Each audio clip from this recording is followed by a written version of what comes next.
I found is like people are really willing to help. Like, yes. People are very receptive to these things. Right. Like, and then you think about it, like if someone came to you or me and was like, can you help me, or can you like have lunch or breakfast with me? Like, I'm thinking of making a career transit. Like, you're not going to say no. Like, of course you're going to help. Like, so you just have to sort of get over that initial scary hump. Yeah. Hey everyone, this is Rebecca at Close.io, bringing you our interview series featuring women in sales, where we find out how they grow and thrive both personally and professionally. Today I'm speaking with Joanna Moshman. Hi, I'm Joanna. I'm the Senior Manager of Business Development at Figure One. Figure One is an app for healthcare professionals to connect with each other and share medical cases. Joanna's career today actually comes from two paths that converge together, startups and healthcare. She previously served as the Investor Services Manager at Golden Seeds, an angel investment firm focused on female-led and female-founded companies. And prior to that, she assisted and volunteered through the AmeriCorps volunteer program at Hudson River Healthcare. Can you sort of walk us through any major themes that stick out during your journey? Because a lot of people might be looking at that and thinking, this is like the end product, like this is where I want to be, but not sure how to make it happen. Yeah, so it happened a bit randomly for me. But yeah, right out of school, I volunteered for AmeriCorps. I knew I was sort of interested in like the public health space and doing something, again, in like public health and education, but I didn't really know what.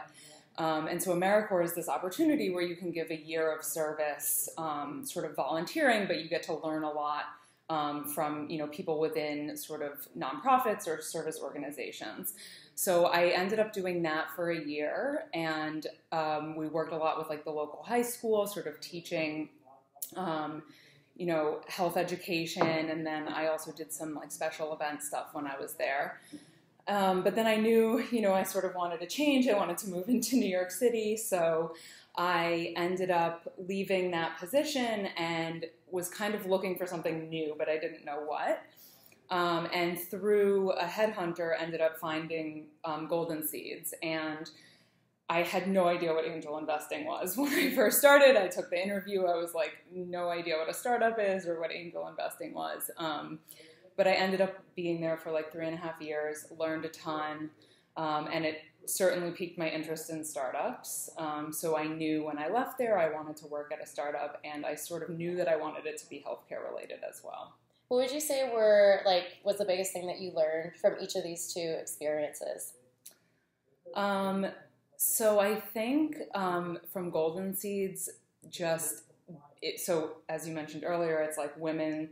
They invest in women-led, women-owned companies. And so just like they sort of imparted this like, you know, like feminism mentality. And it just sort of going forward in my career, I think has made me think about that stuff a lot more. So, you know, pushing for like women in leadership positions, and also just learning to become a better leader myself, and sort of, you know, trusting yourself that you can do your job well. Like, you know, I think a lot of times women maybe doubt that. And you sort of have to remind yourself of that. And so that was certainly one thing.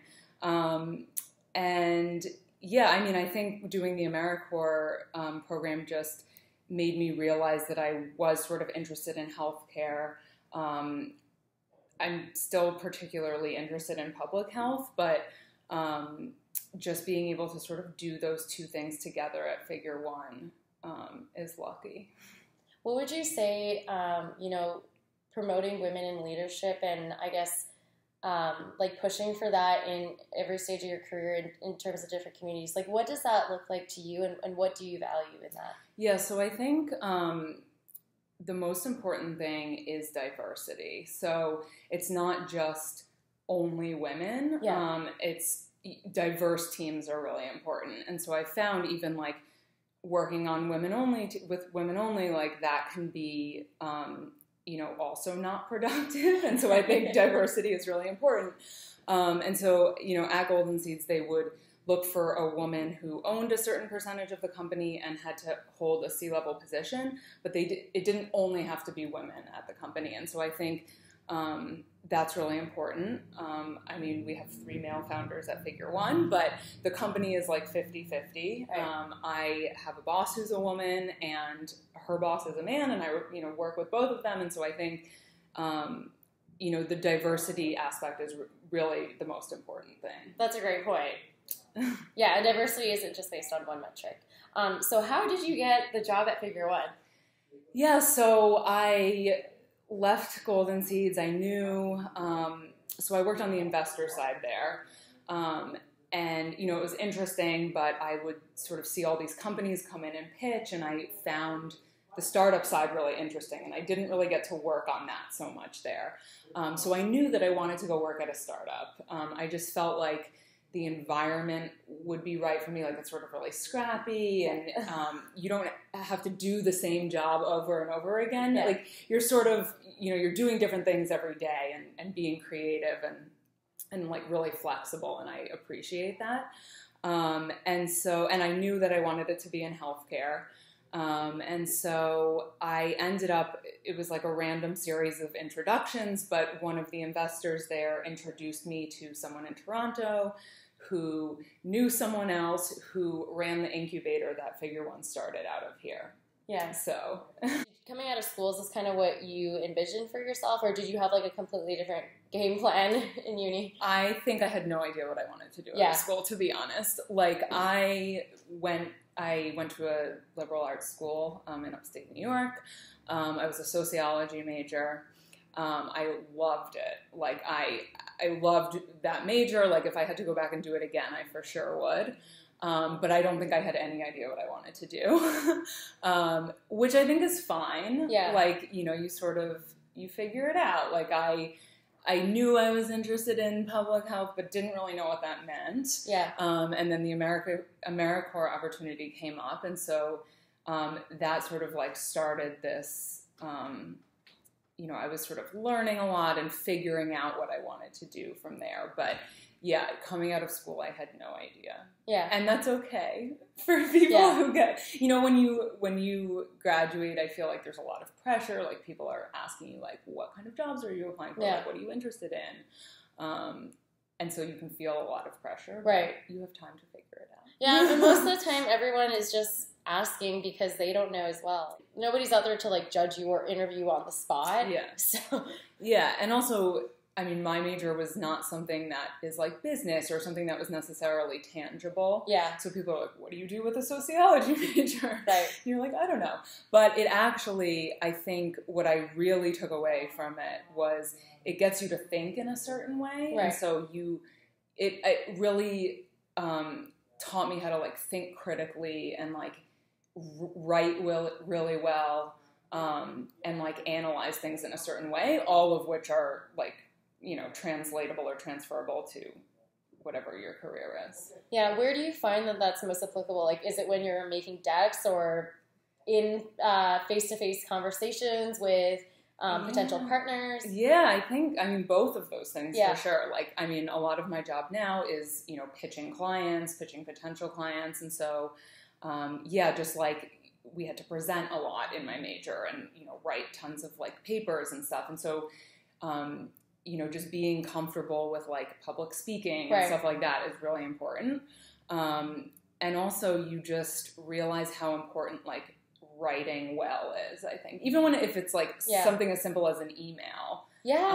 Just being able to like craft things and like, put decks together and write up proposals and stuff like that. But a lot of what I learned specifically to putting decks together at Figure One was seeing what other people had done before me here. Mm-hmm. So, I mean, the writing for sure helps, but it's also specific to the job. And so if you can learn from like, I learned from Kelly, my boss, what sort of the messaging and brand is, at our company, and then, figuring out how to sort of make that work for like your specific job. Do you guys go with like a template or like a framework, or is every message unique in its own deck?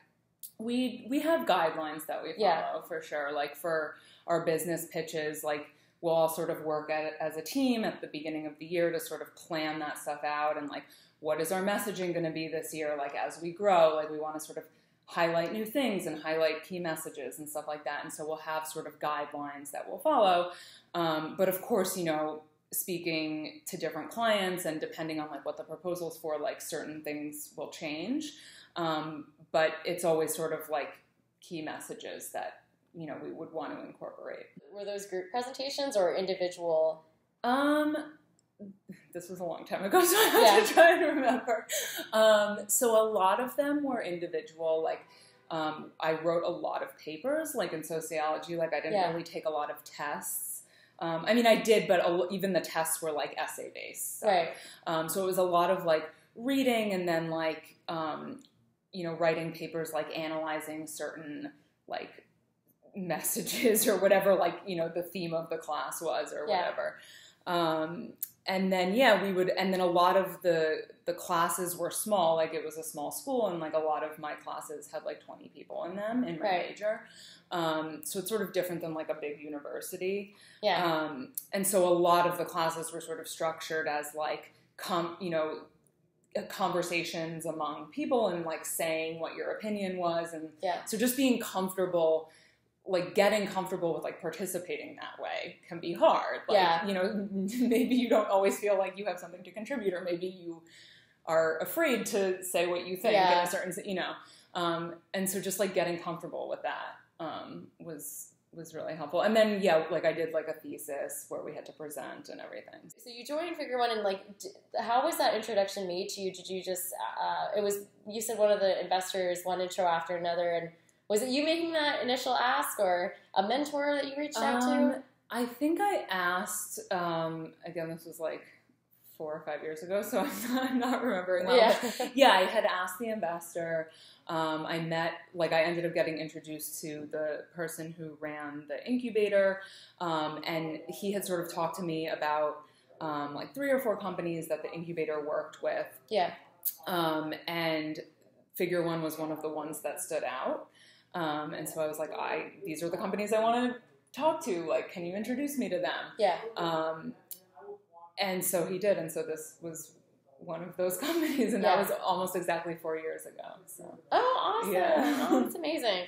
Well, asking is really important, because if you never ask, you'll never get it. And that's something that, like, maybe women struggle with a little bit more. Yeah. I mean, job hunting in and of itself is like a full-time job. It's like scary, and you really have to put yourself out there. Like, even in business development, like my job is like talking to people all the time, but I don't really love like networking or like going to events, and you're like, you have to small talk with all these people. And you just have to like, I just sucked it up. I got to the point where I was like, you really have nothing to lose. Yes. Like, that's the right mindset. So you're sort of like, all right, like, you know, I have to do this. Maybe I won't get the job, but like, you know, you just have to be confident in your skill set. And, you know, I was looking for like a startup healthcare job, which is sort of broad. Like, I mean, it's specific in that like it's a certain type of company, but I didn't know exactly what I wanted my role to be. Like, it could have sort of been like a mix of a few things based on what I was doing before. And so just figuring out how to like talk about yourself in a certain way. And you just have to like go for it. The lesson is your mind can play tricks on you when you're going into these situations. So it's best to just be like, all right, time to buck up. And definitely. And even, I mean, I didn't even like, I got introduced to Figure One, like they didn't necessarily have any job openings. Right. And so just like I always, because it's not even just like women. I mean, some people just, it's hard to network and put yourself out there. Like I talk to men and women who have, you know, are in that situation. And I'm just like, listen, if there's like a company that you're interested in that you just want to talk to, like you never know what's going to happen. Like just email them. Like that's what I did with so many people. And you never know who they're going to introduce you to. Or, you know, maybe they're thinking about hiring someone and you've come along at the right time. Like you never know. I mean, in sales, it's all about making the ask, but like it's applicable in so many areas whenever you just want to get something in life. And a lot of people struggle with just taking an introduction and the idea of purely just, you know, bringing yourself to somebody's attention and kind of making yourself known is very daunting, even though it's such a small task. But I think it's like the way you perceive it, and like, I guess it's like, if you haven't seen somebody else do it, then it becomes very much like, is this something weird? Am I going to be thought of as like a weird, you know, intrusive person? And the thing that I found is like, people are really willing to help. Like, people are very receptive to these things. Right. Like, and then you think about it, like if someone came to you or me and was like, can you help me? Or can you like have lunch or breakfast with me? Like, I'm thinking of making a career transit. Like, you're not going to say no. Like, of course you're going to help. Like, so you just have to sort of get over that initial scary hump. That's a great like rule of thumb to just log in the back of your memory is anytime you get nervous about, you know, approaching someone, just ask yourself, like, if someone approached me, would I say yes? And you totally would. Okay, so you get the job at Figure One, and then how were you able to get it remote? Are you the only remote team member at Figure One? No, so I'm in New York with someone else. Oh, nice. So the person who leads our business development team, he's the VP. Got it. Is in New York with me. And then we also have someone who's working in London right now. She actually is from Toronto, but she's been in London for 2 years. So. Nice. So I was here for 6 months. Like when I first started my job, and I actually tried to move here, but it didn't happen. Okay. The visa didn't happen. Oh, okay. So actually, like Figure One, like sponsored me, and we tried to, and so. Like while we were sort of waiting on that, I went back to New York, and you know, it's just like we were like, what we do if this doesn't work out? And I really didn't like. I really wanted to stay. You know, we were just over a year old. It was really exciting. Like I really wanted to be part of it, and so. They were like, well, just try this out and see if it works. That's awesome. So I like worked, at a co-working space, like an incubator space in New York for, specifically for like healthcare companies. And so I worked there by myself, and then we brought on, our other team member. So. Oh, dude, that's amazing. It's kind of similar to how Close.io went fully remote. Where it just was like, it just kind of happened naturally. But, I mean, do you think that you almost sort of opened the door for the company to consider that? And I think so. Like, I don't know that. Because how else would it have come up, I don't know that they necessarily would have done it. We actually used to have someone who worked in Taipei as well. So... I mean, I don't know. I was the first one, so I don't know that they were necessarily like thinking about it. Because they already had the working relationship, and it's like only because your visa was denied that you weren't able to come here. And so that makes people, I guess, think of alternatives, and that's how it happened. Yeah, and it's actually, I mean, most of our clients are U.S. based. And so it worked like it.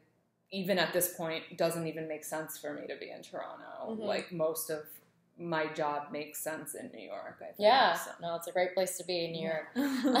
So, like, a lot of the time people ask me, like, how do you guys make it work? Because you guys are remote. Mm-hmm. And, like, I think we're almost a bit lucky in the sense because everybody's remote, so it becomes more of this is just how our business operates. Mm-hmm. But I find that what most people are curious about is how do you make it work when there's a few people that are remote, but the headquarter is like predominantly on premise with like most of the team on premise. Yeah. Because that's like a different ball game that I don't have the answer to. So it's hard. I mean, now I'm used to it, but it for sure takes getting used to.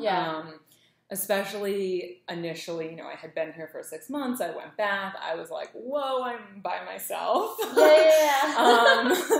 But I think, like, you have to, as the remote person, like, I had to create structure for myself. Mm-hmm. And so for me, like, for example, it was like really important that I am not like working from home, but that I have a workplace to go to every day. So like totally having agree. the place to like, you know, having the office space to like get up and go to like certainly helps with structure. Also like with Kelly, she and I set up, like morning phone calls every day. Nice. And so it was like 9:30 every morning, like we'll like touch base, like Yes. talk about what we're working on. At that time it was only just us two on the business team. Yeah. So it was really like we were just working with each other Yeah, remotely. And actually like now we have, I don't know, 6 or 7 people on the business development team, and we still have the 9:30 morning meeting. Nice. Like it's turned into our like morning. It like enforced that kind of structure. So yeah, like just like having structure for sure. And yeah, like having someone who's at, you know, headquarters who you can, you know, talk to and just like, you know, report to and stuff.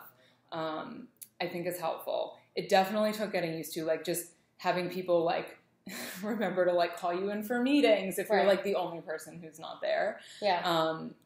But now I think we're like, you know, we're really conscious of it. Like we have all hands meetings, like most of our meetings will have like a remote link associated with them that you can like join if you're not here. So awesome. Yeah. Yeah. That's awesome. It takes practice. Like you just have to sort of, you have to get used to it. Well, it's a life. Yeah. You're scheduling your life. Do you still go to that same co-working space, the one that is for the healthcare company? So we're in a different space now. Okay. We are it's called The Yard. It's sort of like a WeWork. Nice. So we have our own private office in like a larger co-working space. But it's not just healthcare companies. It's all different types of companies. Yeah. But yeah, like it's still, I mean, now I have a coworker, so it's nice to like go in and, again, like just, I don't really like working from home. Yeah. So it's just not as productive. And then also I try to schedule like regular trips up here. So I try to come once a quarter for like a week or so. Yep. So. Awesome. Yeah, I tell like my colleagues at Closei like that haven't found a co-working space or like haven't joined them. I'm like, just sign up because you're going to have that peace of mind knowing that there's a physical office that isn't your home, and that is going to keep you sane. Yeah, totally. Just knowing that. And I would go crazy in my apartment all day if I worked there and like lived, like it's just, I think for most people, like I get a lot of questions about like, are you not productive, or like, do you feel kind of just very isolated? And I think what a lot of people don't realize is that as long as you have structure and as long as you have a community, remote work can be easier than you think it is. But if you don't have those two things, it is I would argue, nearly impossible to be sustainable. Yeah. Unless you are somebody that like actually enjoys being on your own all the time, and there's nothing wrong with that. But I just think that like most of the business community, we're headed to like the digital age of working, and just having these two things in place is, I'm probably like creating a sales pitch right now for co-working spaces. But I was going to say there's so many, like hundreds of these spaces now in New York, and I mean all of them, that's what they're designed for. Basically. So it's just it gives you that structure because you need to get up and go there, and then you have the community. And I like going in there and meeting people from other companies and working alongside them because it's super motivating to have that. Yeah, and even just you realize that you wouldn't necessarily like talk to anybody else. Because like you and I, like if you're like us, we don't like networking and it's not the most fun thing. But if you're there, like I was talking to my friend the other day, and I was like, you know, most friendships are just based on proximity. Like it's really sad, but it's true. It totally is, right? Same with business. So speaking about structure, I want to ask you about your marathon training, because you did one in November of last year, and you're prepping for one like in a week, I think. So I'm doing a half marathon on Saturday. Oh, nice. So, but that's like after doing the marathon, it's like a lot easier. Oh, I bet. So I did my first marathon in November, which was the New York City one. Awesome. And how long was that in distance-wise? 26.2 miles. Oh, jeez. Yeah, I don't remember exactly. They had the kilometer and the mile markers, but I can't remember exactly what it is. This is the second time I'm going to make it known on the show that I hate cardio. And the first episode that we did for the show was with Sarah Hasselhorn, who's the head of sales ops at MakeSpace. She is a triathlete. Okay, that's like another level. You're still on a level right now that I'm not at. So share your secrets with us. Oh my gosh, I don't know. It was hard. It was really hard. Yeah.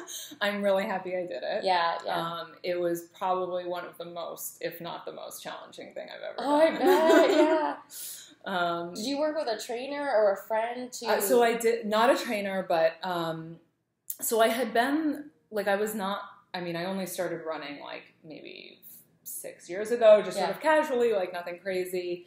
And then I did a half marathon maybe 4 years ago. Nice. And that was unfathomable. I couldn't believe, it was crazy hard. I couldn't believe I was doing it. And then I ran that one with a friend, and she, last year around this time, or maybe a little bit earlier, was I really want to run a marathon. You should do it with me. And I was so unsure. Yes. I was not confident in myself at all. And she was I'm going to do it with or without you. You should do it with me. Yeah. And I just decided to do it. Yeah. And we didn't have a trainer, but we followed a training program. Good. Yeah. Which I wouldn't have been able to do it without a training program. It was an 18-week program. And so you just 18 weeks. Follow day by day, how much you're supposed to run. And yeah, it was really hard. And you stuck to it. I stuck to it. Having the structure for sure was helpful because you could make a million excuses for yourself. I travel a lot for work. I'm not going to have time. Any excuse I could come up with. But once I had the schedule, you just make it work. And even with work traveling, you're, in these new places and you'll just find a running route for that day and you just stick with it. And so I actually did it with two friends. But one of them doesn't live in New York, so I really trained with one. Yeah. But yeah, it was really hard, but I'm happy I did it. How are you able to be so consistent? That's a theme in sports, but also in sales. How do you think made you stick through because 18 weeks is a long time. It's a long time. Yeah, I know people that prep for shows, fitness competitor shows, and they don't even start until 12 weeks out. Some training camps for fighters are 10 weeks. 18 weeks is a lot. I think it was 18, yeah. I did, so this person whose training program I followed, he's an ultra marathoner. Yeah. And he makes beginner, novice programs, and he has intermediate and advanced, and so we just picked the beginner's program. And he has 2 levels of beginner, and so we picked the second one because we had we weren't totally new to running. We were running a little bit. Yeah. Yeah, I don't know. It was a lot. It was very time consuming. Yeah. Looking back on it, it's kind of crazy how time consuming it was. Yeah. I can't believe that I actually made the time. But yeah, you just have to you sort of know if you don't follow it or you don't train, you're kind of screwing yourself over. Yeah. Because it's the marathon's gonna happen on that day, and then you're either not gonna do it, or you're gonna suffer, and you're gonna be or you'll be miserable, mad at yourself, why didn't I prepare for this? Yeah. So yeah, it was really hard. Amazing. So, can you, before we wrap up, can you let our audience know anything that I haven't asked you about? Is there anything that you want to leave us with?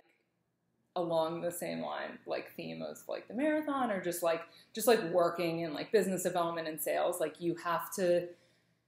you get told no a lot. You just have to, it's just something you have to deal with. But that shouldn't stop you from pushing through and still feeling confident in yourself and doing your job well. Amazing. Thank you so much for Yeah, that. thank you. Let us know how we can find you and connect with you. Yeah, so definitely on LinkedIn. Yep.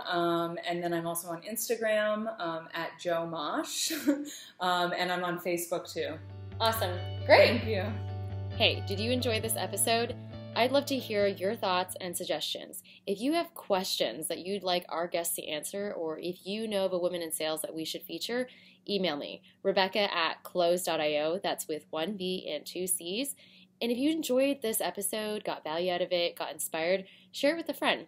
There's a link in the description where you can also find show notes. And you can follow this series by subscribing to Close.io's YouTube channel, iTunes, SoundCloud, and various other podcast apps that you might already use. See you guys on the next one.